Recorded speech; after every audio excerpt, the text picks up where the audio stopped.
ही आदमी के पास विजन है पूरे इंडिया में, केवल मोदी जी हैं जिनके पास विजन है। एक पूर्व के मुख्यमंत्री तो हाथी उड़ा के चले गए, एक पान दुकान तक नहीं खुला था। हमारे जो चैम्बर ऑफ कॉमर्स है उसने विरोध किया सांसद का कि उन्होंने कुछ नहीं किया। जिन्होंने यहाँ टॉफ़ी और टी शर्ट का घोटाला किया, उनके आका जो दिल्ली में बैठे हैं उन्होंने फटाफट उनको गवर्नर बना दिया, सोने के पीढ़े में डाल दिया ताकि वो जेल ना जाए। जोहार, नमस्कार। आज से आपके लिए एक नया कार्यक्रम शुरू कर रहे हैं, जानिए अपने प्रत्याशियों को। चुनाव का समय है, इलेक्शन 2024 लोकसभा का चल रहा है और इसमें विभिन्न राजनीतिक दलों के प्रत्याशी चुनावी मैदान में हैं। 400 पार का नारा एक तरफ है, दूसरी तरफ इंडी गठबंधन का न्याय यात्रा है जिसमें भारत जोड़ो आंदोलन की बातें होती है। मगर इस चुनावी समर में कुछ ऐसे कैंडिडेट्स भी हैं जो कैंडिडेट बहुत अच्छे हैं मगर पार्टी नहीं है, या फिर पार्टी जो सिर्फ सामाजिक मुद्दों को लेकर के चर्चा में रही है, उन्होंने भी अपने प्रत्याशी उतारे हैं। बात हो रही थी धनबाद लोकसभा चुनाव की, जहां ढुल्लू महतो के सामने में सरयू राय जी प्रत्याशी बनकर उतरने वाले थे, मगर बाद में उन्होंने अपना समर्थन अनुपमा सिंह को दे दिया। उसके बाद रांची लोकसभा से भारतीय जनतंत्र मोर्चा ने अपना प्रत्याशी उतारा है और ये प्रत्याशी लगातार सामाजिक मुद्दों पर मुखर रहे हैं। हमारे साथ हैं भारतीय जनतंत्र मोर्चा के केंद्रीय अध्यक्ष धर्मेंद्र तिवारी जी। तिवारी जी, बहुत बहुत स्वागत है आपका। जी जी, नमस्कार, स्वागत आपका भी और आपके सारे व्यूअर्स का भी स्वागत। आप बेहद भोले भाले कथावाचक सामाजिक प्राणी के रूप में यहाँ पर विख्यात है, जो कि सामाजिक कार्यकर्ता की तरह विभिन्न मुद्दों को उठाते रहे हैं। आपने लोकसभा चुनाव में उतरने का फैसला लिया, इस फैसला लेने के पीछे के मुख्य कारण क्या रहे? देखिए, हम लोग इसी प्रदेश में रह रहे हैं, इसी समाज में रह रहे हैं। अभी तक के जो झारखंड बना उससे पूर्व की बातों को हम लोगों ने देखा, और झारखंड बनने के बाद यहाँ कोई जनप्रतिनिधि सही तरीके से काम नहीं किए। वो केवल जनता को ठगे हैं, कभी धर्म के नाम पे, कभी समाज के नाम पे, कभी जात पात के नाम पे, और बड़ी बड़ी वादाओं को लेकर के आते हैं। और अब तो वादा ऐसा हो गया कि कोई न्याय का यात्रा करा, उनको न्याय चाहिए। न्याय के लिए तो कोर्ट कचहरी बने हुए हैं जहां आपको न्याय मिलेगा। रही बात दूसरी तरफ, लोग कहते हैं गारंटी वारंटी की बात करते हैं, तो सब जुमलेबाजी है। गारंटी वारंटी केवल ये वोट लेने के लिए। कभी ये बोलते हैं कि हम ओबीसी को, एसटी एससी को आरक्षण नहीं देंगे। हमारे देश को इन लोगों ने गरीब बना के रखा है, जबकि हमारा देश सोने का चिड़िया आज भी है। और मैंने ये महसूस किया, देखा, हम लोग व्यापार भी किए, व्यवसाय भी किए, हम लोग सारे तरह के टैक्स देते हैं, लेकिन सुविधा नगण्य है। सरकार, नेता, मंत्री, जनप्रतिनिधि अपने तरीके से सिस्टम को चलाते हैं, जनता से उनको कोई लेना देना नहीं है। आज यदि रांची की हम केवल बात करें तो रांची में स्वास्थ्य की बात करेंगे तो चले जाइए रिम्स, वहाँ व्यवस्था बिचौलिए वहाँ भरे पड़े हैं, वहाँ आप मर जाएंगे, आत्महत्या कर लेंगे, लेकिन दवा आपको नहीं मिल पाएगा। वहाँ कोई सुविधा ही नहीं है, सिस्टम ही नहीं है। आज आप चले जाइए हमारे बड़ा तालाब का क्या स्थिति है, दुर्गंध का वो एक अड्डा हो गया। तो हम लोग यही कहते हैं कि यहाँ के जो जनप्रतिनिधि आए, बड़ा लगा कि वो कुछ करेंगे, वो भी व्यवसायी थे, लेकिन कुछ नहीं, बस वो अपने आका को समझाने में, मनाने में लगे हुए थे। केवल फ़ोटो खींच खींच के पत्रिका वहाँ दिखाते रहे कि हमने जनहित में जनता के लिए काम किया। लोग मोदी जी भोले भाले जनता को ठग रहे हैं।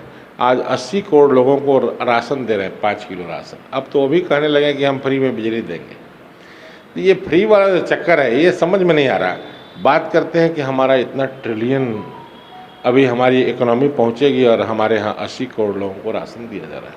ये समझ में नहीं आ रहा। ये जानबूझ करके हमारे देश को गरीब बनाया जा रहा है। ये बताया जा रहा है कि हमारा देश बहुत ही गरीब है।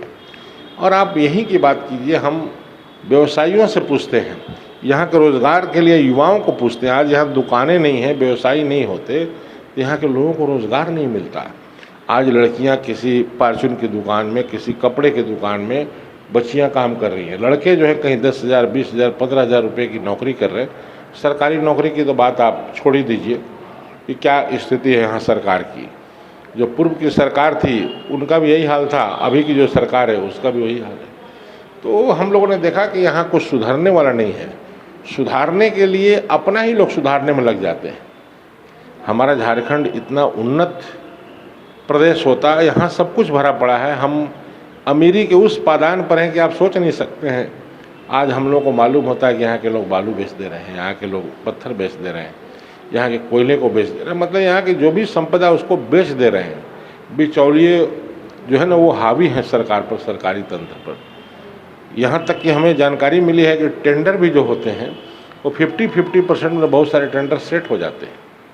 आज आप चले जाइए, एक तो जो फॉर्चूनर लेकर लोग चलते हैं, नेता लोग कहे जाते हैं, बड़े बड़े व्यवसायी कहे जाते हैं, उनकी गाड़ी को चौक चौराहे पर नहीं पकड़ा जाता है, लेकिन पकड़ा जाता है किसको?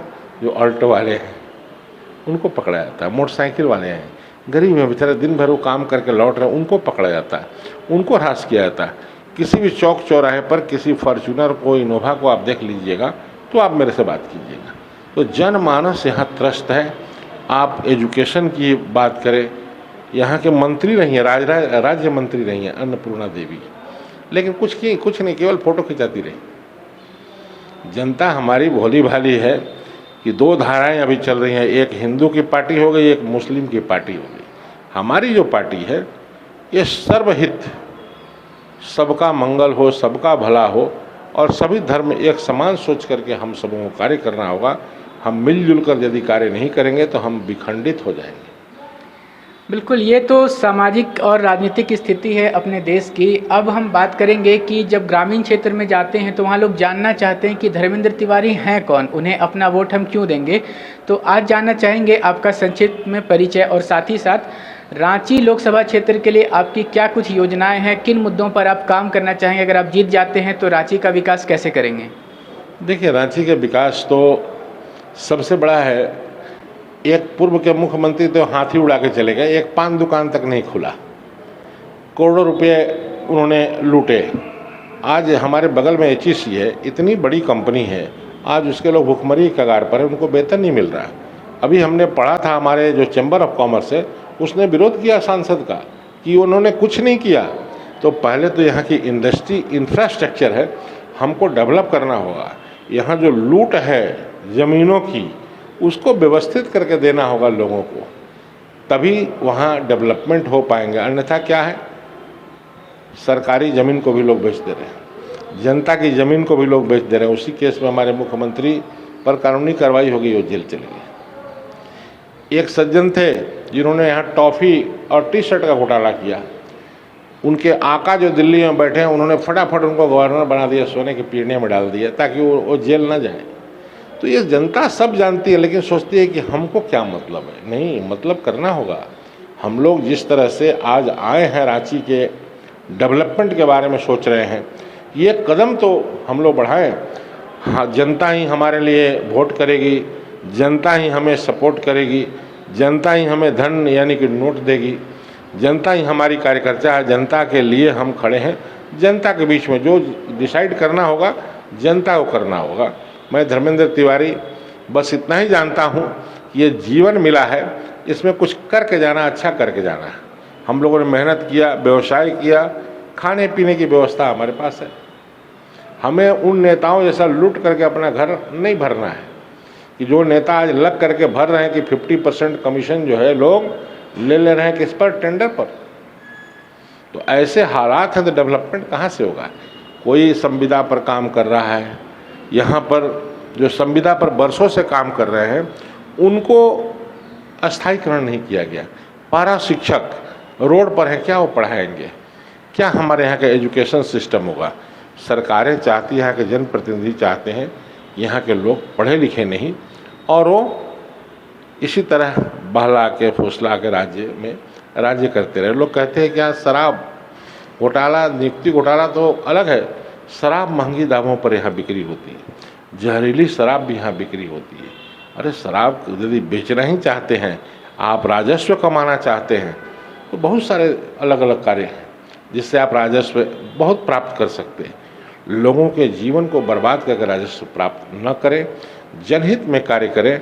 और जिस तरह से विकास होना चाहिए हमारा, ये कितने यहाँ से फ्लाइटें उड़ रही हैं, कैसा टर्मिनल बना है, कितनी बसें यहाँ से जा रही हैं, कितना अच्छा बस पड़ाव बना है।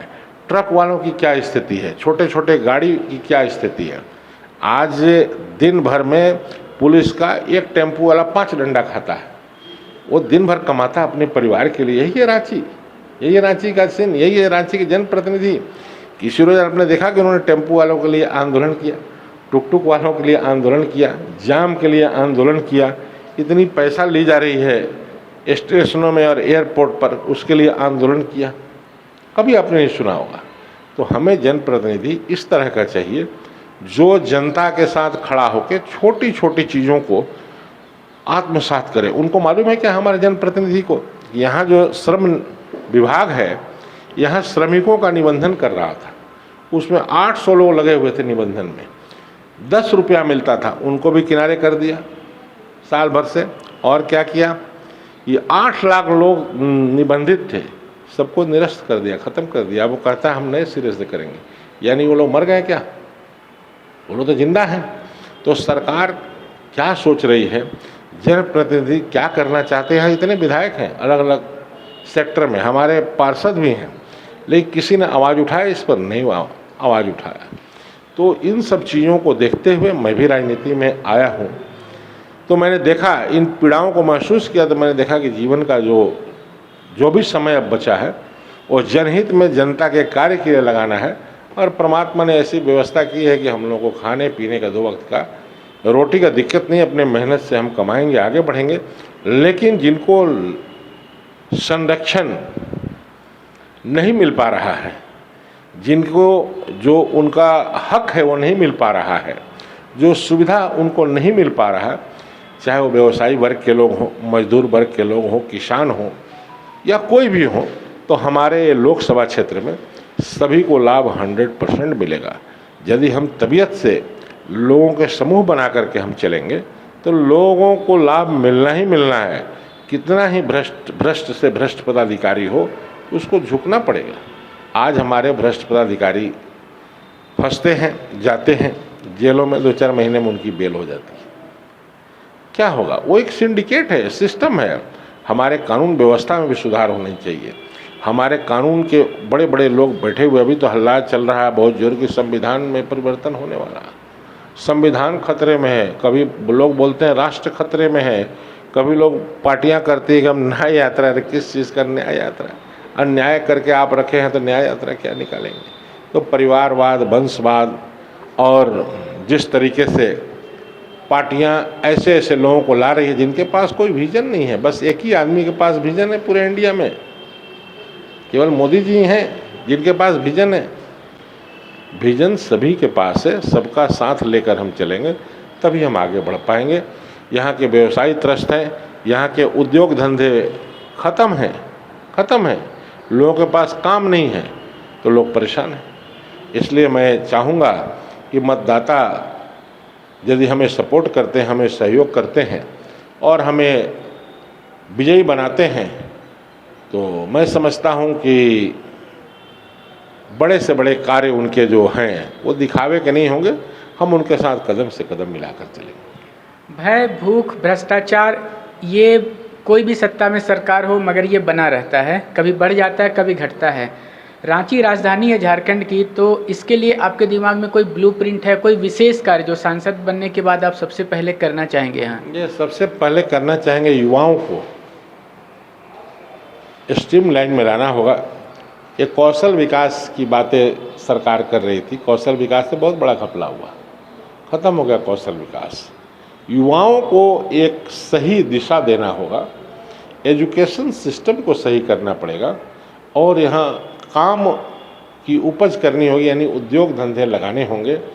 आज सारा सिस्टम गुजराती चला जा रहा है, सारी इंडस्ट्री गुजराती चली जा रही है।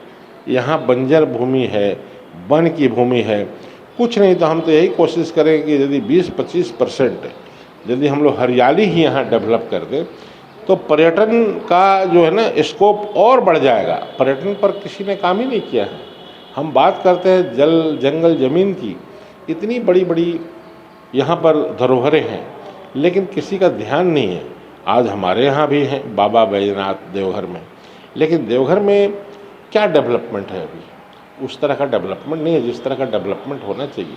सरकार को आगे आकर के सरकार सोचती है कि हम करेंगे तो दूसरी पार्टी का नाम होगा, दूसरी पार्टी सोचती है कि हम करेंगे तो इनका नाम हो जाएगा। तो नाम किसी का भी हो, जनता का काम होना चाहिए। तो चाहे वो स्थानीयता की बात हो, 32 की बात हो, मैं तो कहता हूँ सरना कोड की बात हो, जो भी बात है उस पर मिल बैठ करके सही निर्णय लेके गुमराह न करे लोगों को और लोगों को बांटे नहीं। ये क्या है तो ये स्थानीय है, ये क्या है तो ये बाहरी हैं, ये क्या है तो भीतरी हैं। ये सब ढकोसलेबाजी क्यों? ये बाहरी भीतरी का चक्कर का।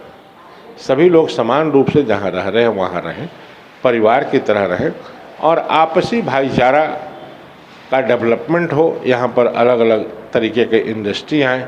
यहाँ एक हम लोग सुने थे कि बहुत बड़ा बगल में ही अनगढ़ा में फूड पार्क बनने वाला था, कुछ नहीं हुआ, ख़त्म हो गया। बड़ा बड़ा शिलान्यास होता है, लोग फीता काटते हैं, लेकिन वो उसी फीता के तरह ही जो है ना वो कट के रह जाता है, वो बनता नहीं है।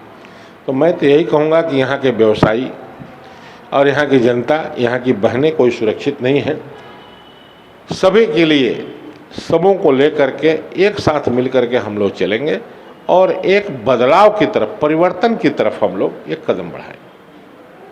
बहुत बड़ी बात कही धर्मेंद्र तिवारी जी ने कि भय भूख भ्रष्टाचार के समाधान के लिए इनके पास में है कि आपसी भेदभाव खत्म हो जाए, कोई डर का माहौल ना हो, कोई भेदभाव का माहौल ना हो और समाज का सर्वांगीण विकास हो सके। किसी से किसी का कोई आपसी वैमनस्य न हो मन के स्तर पर और सभी एक दिशा में सोचें और वो दिशा होनी चाहिए कि रांची का संपूर्ण रूप से सर्वांगीण विकास होना चाहिए। बहुत बहुत धन्यवाद सर आपका और हमारी शुभकामनाएं हैं धर्मेंद्र तिवारी जी के साथ में। ऐसे ही नवीनतम ताज़ा अपडेट्स के लिए बने रहें हमारे संग। कैमरा के पीछे से मेरा सहयोग कर रहे आनंद सिन्हा चंदन के साथ मैं विजय दत्त पिंटू, रांची।